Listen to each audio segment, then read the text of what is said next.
In the mid-morning light, the office was bathed in warm sunlight, streaming through the glass windows. But something was missing. Piper had not yet arrived at work. Piper was always the first to arrive, filling the place with energy and laughter. Her unusual absence worried her colleague Patty, who felt an uncomfortable weight on her chest. She decided to call her at home to check on her. On the other end of the phone came a small, trembling voice. It was her 3-year-old daughter, Cheyenne. "Mommy went out with a man in a black car," said the child in a frightened, innocent voice. Patty felt a chill run through her body. Before she could ask more, the words that shattered the silence came. "Mommy is going to die." Then the call was cut off. In moments, confusion turned to terror. Several police units rushed to the Rail family home after Patty reported what had happened. There was something suspicious inside the house. They found Piper's 2 children alone, terrified, hugging each other as if trying to protect themselves from something they couldn't understand. The atmosphere was charged with fear, and every corner of the house spoke of the mother's absence. Every scattered toy and unfinished drawing testified to a moment of sudden loss. After an intensive search, the grim truth emerged. Robert Leroy Anderson, the known sexual predator, had broken into the house and kidnapped Piper. He knew where Piper was and had been following her silently until he found his opportunity. He took her to the middle of the forest, where the tall trees intertwined as if telling old tales of horror and pain. There, his hands, stained with evil, held her, wrapped in duct tape, to endure the worst moments of her life. Anderson was later known as the evil killer with duct tape. So, what is the story of this man, and what did he do to Piper?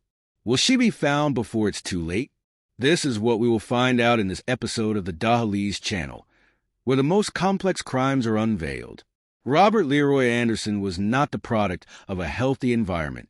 Born in 1969 in Sioux Falls, South Dakota, he found himself in a broken family. His father was selfish and violent, with a long criminal record, while his older brother was serving a life sentence for murder. Perhaps it was this environment that shaped the organized features of Robert's personality. Or maybe evil was an inseparable part of him. Despite this, Robert was a talented boy in school, attracting the attention of his teachers and appearing to be a completely normal person. But beneath this innocent mask, dark and sick desires were growing. When he moved to Kansas City, these thoughts deepened. There, he met his friend Glenn, and the two began sharing horrific ideas, such as talking about kidnapping a woman, violence, control, and even murder. These conversations were just the beginning of more dangerous things.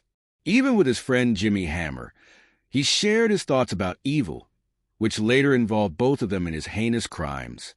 Before these thoughts turned into actions, Robert married twice and had 4 children.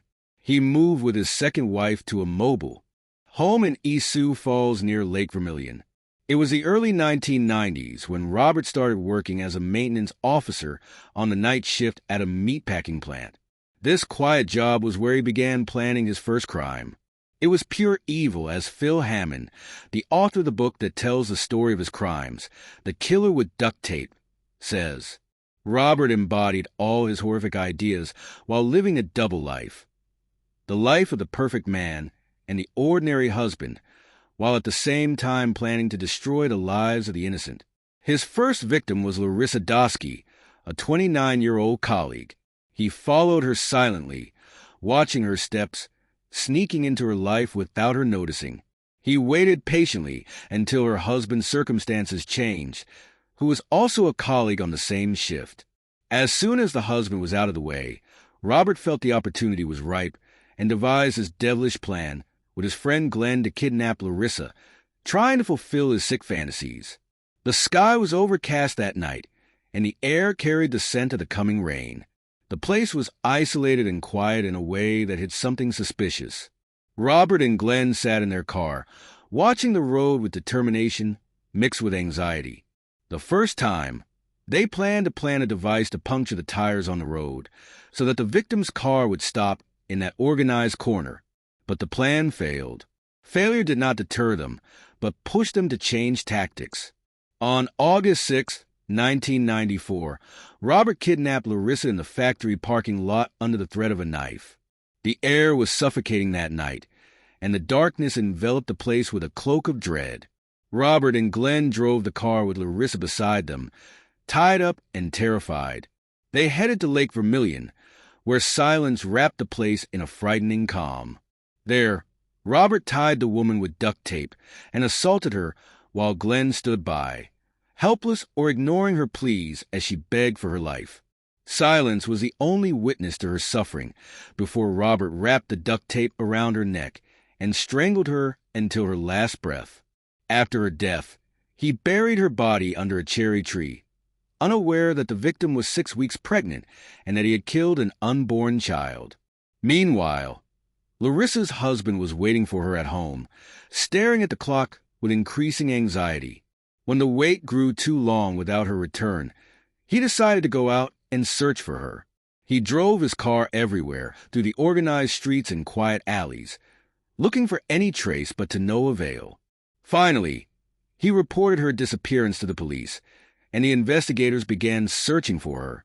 But the evidence was scant, and the suspects were non-existent, and soon the case became cold, just a number in the open investigation files. 3 months later, Robert returned to his dark movements, but this time with his other partner, Jimmy.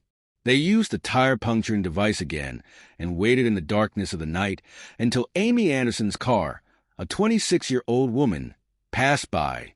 The killer had been following Amy for weeks, knowing the details of her life and every step she took. When the car passed over the device, one of the tires was punctured, and Amy pulled over to the side of the road to avoid losing control. She got out of the car and changed her tires. When she opened the trunk, she suddenly felt a hard hand grab her by the hand and drag her into the forest. It was Robert, who wanted to fulfill his sick desire, but luck was on Amy's side this time. She managed to resist and escape. When she reported the incident to the authorities and told them what had happened, her report was not taken seriously. Her story was not revealed until several years later, after the police arrested the evil killer with duct tape. 2 years after Larissa Dosky's murder, Robert prepared for a new crime, this time alone. He modified the back of his truck, creating a platform with metal grips and holes for handcuffs, and bought water-based black paint that was easy to wash off. All this was to prepare his truck to become a tool for kidnapping and detention. He set his sights on a new victim, Piper Rail, a 28-year-old woman, married and the mother of 2 small children, aged 3 and 2. She lived in the countryside and ran a religious camp for children with her husband. This was Robert's entry point, the excuse he used to follow her and know her routine precisely. He knew that on Friday mornings, Piper would be alone at home until it was time to take the children to the nanny. This was his golden opportunity, and he chose the date carefully, July 26, 1996. That morning, Robert went to Piper's house, ready for the kidnapping. But things did not go as planned, as he found her husband Vance still at home. He had to change his evil intentions by asking for information about registering his children in the religious camp. He gave his name and phone number and left, leaving behind traces of tension. 3 days later, Robert returned and tried again, and this time he succeeded. He entered the house under the threat of a weapon and violently grabbed Piper. The struggle between them was fierce, and he even fired a shot to subdue her completely. Then he dragged her to his black truck, leaving behind the 2 small children crying and trembling, witnesses to a nightmare they did not understand. After driving to a forested area on the banks of the Big Sioux River near the small town of Baltic, Robert tied Piper to the platform in the truck and gagged her with the same duct tape he had used before with Larissa. The night was quiet, but the darkness closed in on the place with coldness, making the forest a stage for the horrific crime about to happen. There, Robert assaulted Piper without mercy or compassion before deciding to end her innocent life. After killing Piper, he disposed of her body and the shirt she was wearing, then returned to her house to look for his watch that had fallen during the struggle with Piper. This return was not just to retrieve the watch, but was a crucial step that led to his downfall in the end. He also tried to find a note that had his name and phone number, which ultimately proved his guilt.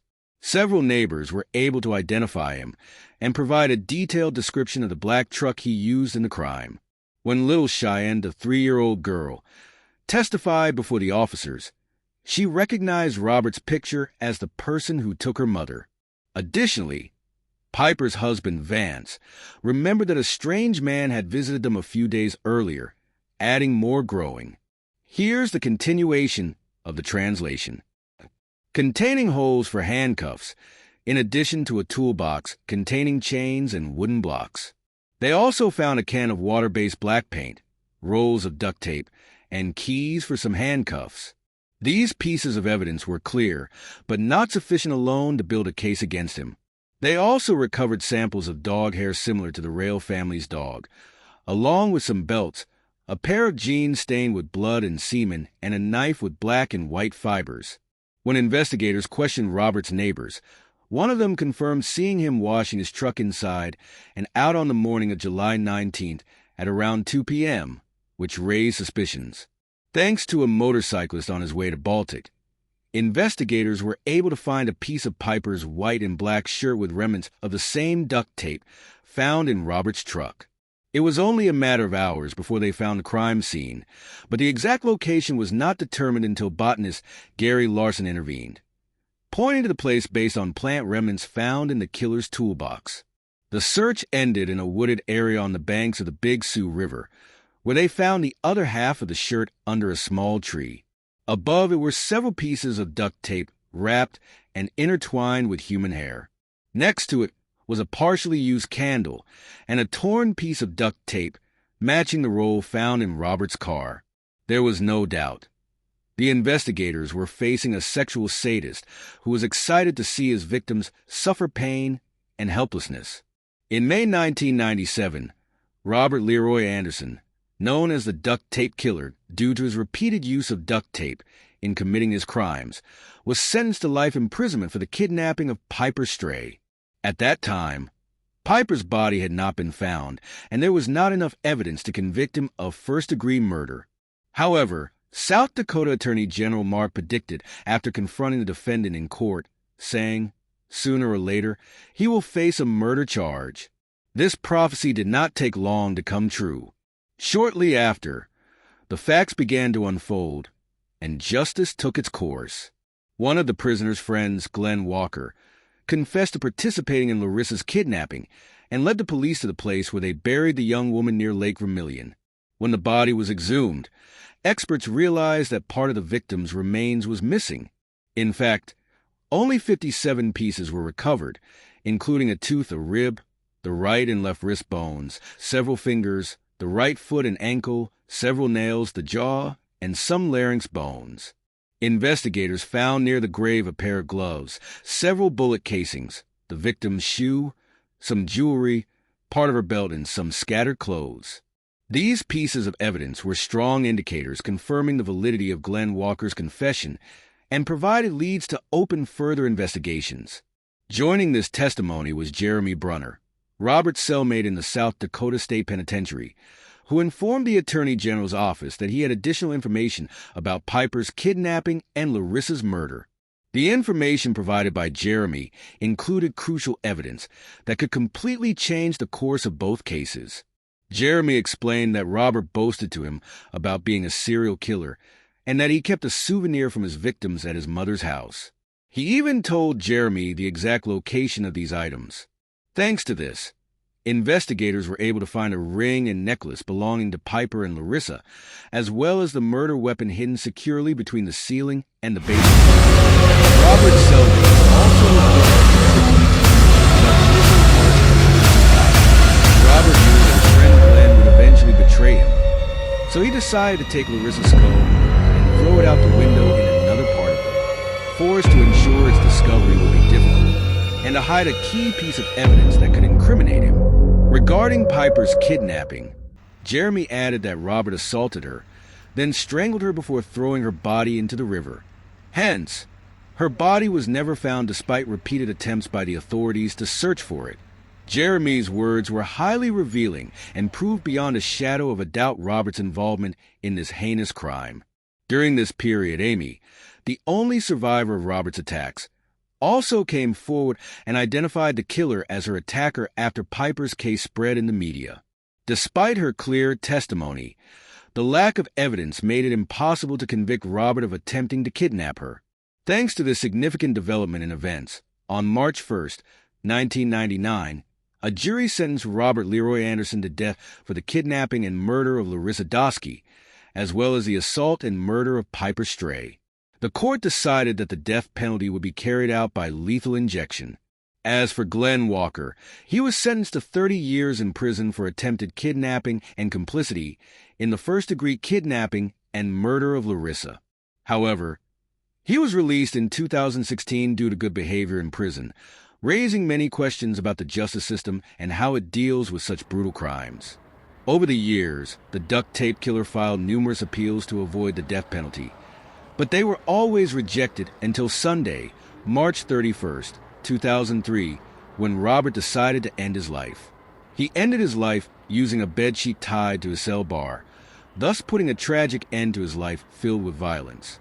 The message he left did not address his victims, but contained several complaints about prison conditions and rules, and a letter to his mother and brother expressing his love for them. When Attorney General Roger commented on Robert's suicide, he said, "Many women will feel better knowing that this person has died." This sentiment was also felt by Piper's husband, who stated upon hearing the news, "This is what we were aiming for anyway. He saved us some time and effort." The end of Robert Leroy Anderson's story is one where justice and revenge intertwine, leaving behind many wounds that have not yet healed, but providing some comfort to those who lost their loved ones because of him. What do you think, dear viewers? What do you think of the crimes committed by Robert? Did his harsh childhood contribute to what he became? Don't forget to share your opinions in the comments below. And don't forget to support us by clicking the like button and subscribing to the channel to receive all new updates. Stay safe.